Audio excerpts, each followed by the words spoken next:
বিসমিল্লাহির রহমানির রহিম। সুপ্রিয় মা বোনেরা, আসসালামু আলাইকুম। আজকে আমরা শুরু করব জুমার নামাজ নিয়ে। সর্বপ্রথম মহিলাদের জুমার নামাজ নিয়ে আলোচনা করার পূর্বেই মহিলাদেরকে জুমার নামাজের বিস্তারিত বিষয়গুলো আমরা আপনাদের মাঝে তুলে ধরব।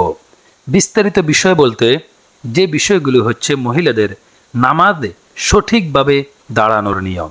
কেননা আপনি যদি সঠিক নিয়মে না দাঁড়িয়ে ভুল নিয়মে দাঁড়িয়ে জুমার নামাজ আদায় করেন তাহলে আপনার নামাজটি হবে না। আবার আপনি যদি সঠিক নিয়মে হাত না বেঁধে ভুল নিয়মে হাত বাঁধেন, আপনি জুমার ফরজ নামাজের নিয়ত করলেও আপনার সেই নিয়তটি হবে না। আবার আপনি মনে করেন রুকুতে গিয়েছেন, তবে ভুল নিয়মে জুমার নামাজের রুকুটি করেছেন, সেক্ষেত্রে আপনার জুমার নামাজটি হবে না। তো বিস্তারিত সকল বিষয় নিয়ে আমরা কথা বলবো। এর পূর্বে কিভাবে আপনি জুমার নামাজের মুনাজাত করবেন, সঠিক এবং ভুল নিয়ম সেটি জানতে পারবেন। কিভাবে দুটি হাত রাখতে হবে এবং কি সেজদায় গিয়ে দুই সেজদার মাঝখানে আপনি হাতটি কিভাবে রাখবেন, এবং কি যখন আপনি বসবেন তখন আপনি কিভাবে বসবেন, যখন আপনি দুটি হাত দুই পায়ের উপর রাখবেন তখন আপনি কিভাবে রাখবেন। এরপরে আপনি যখন সেজদায় যাবেন তখন আপনার পা দুটি কিভাবে থাকবে। আগে আমরা নামাজ সম্পর্কে বিস্তারিত জেনে নেই, এরপরে আমরা জুমার ফরজ নামাজের নিয়তটি আপনাদেরকে আমরা বলে দিব। অবশ্যই ধৈর্য সহকারে আপনারা ভিডিওটি দেখতে হবে এবং অনুগ্রহ করে ইসলামের স্বার্থে আমাদের চ্যানেলটিকে আপনারা সাবস্ক্রাইব করে রাখতে হবে। তো চলুন শুরু করা যাক। সর্বপ্রথম বিশেষ বিশেষ জায়গায় পুরুষ ও মহিলাদের নামাজের মধ্যে কিছুটা পার্থক্য রয়েছে। মহিলাদের নামাজ সম্পর্কে চিত্র সহকারে এখন আমরা আলোচনা করব। মহিলাদের নামাজ শুরু করার পূর্বে তাদের মুখমণ্ডল, হাত ও পা ছাড়া সম্পূর্ণ শরীর আমাদেরকে ডেকে রাখতে হবে। মহিলাদের জন্য ঘরের খোলা স্থানে নামাজ আদায় করা অপেক্ষা নির্জন কক্ষে নামাজ আদায় করা উত্তম। এখন আমরা সঠিক এবং ভুল নিয়ম দুটি নিয়ে আলোচনা করব। সঠিক নিয়মটি হচ্ছে মহিলাদের উভয় পা মিলিয়ে আমাদেরকে দাঁড়াতে হবে। ঠিক এখানে যেভাবে আপনারা দেখতে পাচ্ছেন এভাবে উভয় পা মিলিয়ে আপনাদেরকে দাঁড়াতে হবে। বিশেষ করে উভয় গোড়ালি যেন কাছাকাছি মিলে যায়, এই দুটি গোড়ালি যেন কাছাকাছি মিলে যায়। দুই পায়ের মাঝখানে কোনো প্রকার ফাঁক রাখা যাবে না, অর্থাৎ দুই পায়ের মাঝখানে কোনো প্রকার ফাঁকা জায়গা আমাদের রাখা যাবে না। এখন আসেন আমরা যে বিষয়টি নিয়ে আলোচনা করব সেটি হচ্ছে মহিলাদের তাকবীরে তাহরিমা বলার সময় উভয় হাত কান বরাবর উঠাবে না। অর্থাৎ এই যে চিত্রটি দেখতে পাচ্ছেন এখানে উভয় হাত কান বরাবর উঠানো রয়েছে, এটি হচ্ছে ভুল নিয়ম। বরং কাঁধ বরাবর হাত উঠাবে।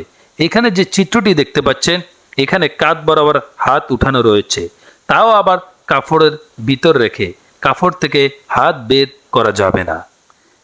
এরপরে দেখুন মহিলারা পুরুষদের মতো নাভির নিচে হাত বাঁধবেন না, অর্থাৎ নাভির নিচে হাত বাঁধবেন না, বরং সিনার উপর বাম হাতের ফিটের উপর ডান হাতের তালু দ্বারা চেপে ধরতে হবে। বাম হাতের ফিটের উপর ডান হাতের তালু দ্বারা চেপে ধরলেই হয়ে যাবে। এখন আপনার যে বিষয়টি দেখতে পারবেন সেটি হচ্ছে রুকু করার সময় মহিলাদের পুরুষের মতন কোমর সোজা রাখার দরকার নেই। কোমর সোজা রাখার কোনো প্রকার দরকার নেই। মহিলারা কম ঝুঁকবেন, মহিলারা অল্প একটু ঝুঁকবেন। হাঁটুর উপর আঙ্গুলগুলো মিলিয়ে রাখবেন, হাঁটুর উপর আঙ্গুলগুলো মিলিয়ে রাখবেন। হাঁটুতে কোনোভাবেই আঁকড়ে ধরবেন না। এখন যে বিষয়টি দেখতে পারবেন সেটি হচ্ছে মহিলারা রুকু করার সময় নিজের বগল ও বাহু মিলিয়ে রাখবে। পুরুষের না বগল ও বাহু পৃথক রাখা যাবে না।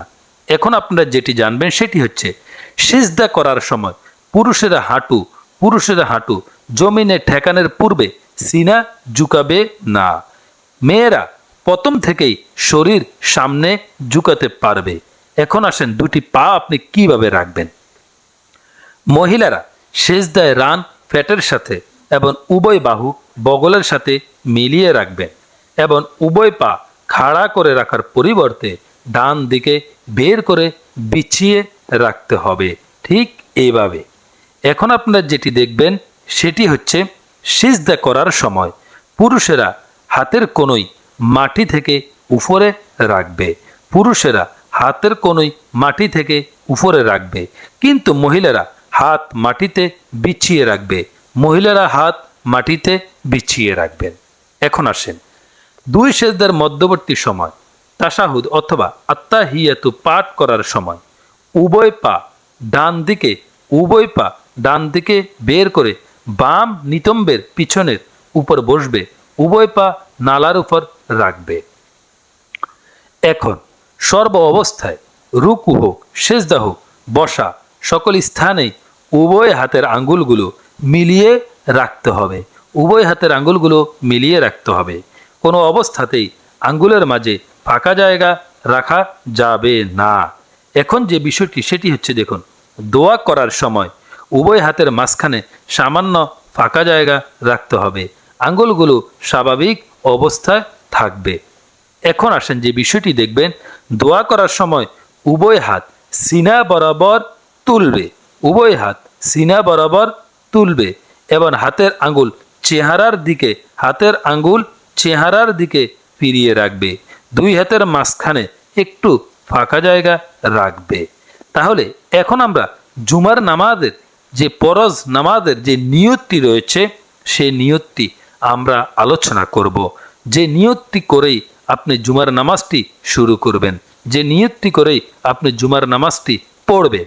অবশ্যই ভিডিওটি শেষ পর্যন্ত দেখবেন এবং অনুগ্রহ করে আমাদের চ্যানেলটিকে আপনারা সাবস্ক্রাইব করে রাখবেন, যাতে করে আমরা পরবর্তী ভিডিও দেওয়া মাত্রই আপনি সবার আগে পেয়ে যান।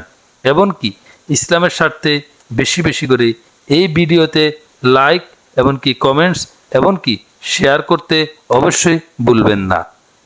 2 রাকাত জুমার ফরজ নামাজের নিয়ত আরবিতে বলে দিচ্ছি। নিয়তটি হচ্ছে নাওয়াইতুয়ান আসকুতা আন জিম্মাতি ফারদা জুহরি বিআদাই রাকাআতাই সলাতিল জুমআতি ফারদুল্লাহি তাআলা ইক্তেদাইতু বিহাজাল ইমাম মুতাওয়াজ্জিহান ইলা জিহাতিল কাবাতিশ শরীফাতি আল্লাহু আকবার।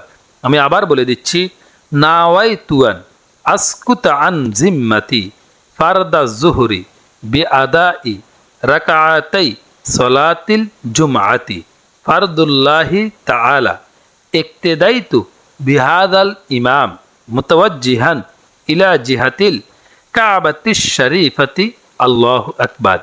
এখন যে সমস্ত মা বোনেরা আরবি পারেন না, আপনারা ইচ্ছা করলে বাংলাতে উচ্চারণ করে শিখে নিতে পারেন। সেটি হচ্ছে নাওয়াইতুয়ান উসকিতা আন জিম্মাতি ফারদা জুহরি বিআদাই রাকাআতাই সলাতিল জুমআতি ফারদুল্লাহি তাআলা ইক্তেদাইতু বিহাজাল ইমাম মুতাওয়াজ্জিহান ইলা জিহাতিল কাবাতিশ শরীফাতি আল্লাহু আকবার।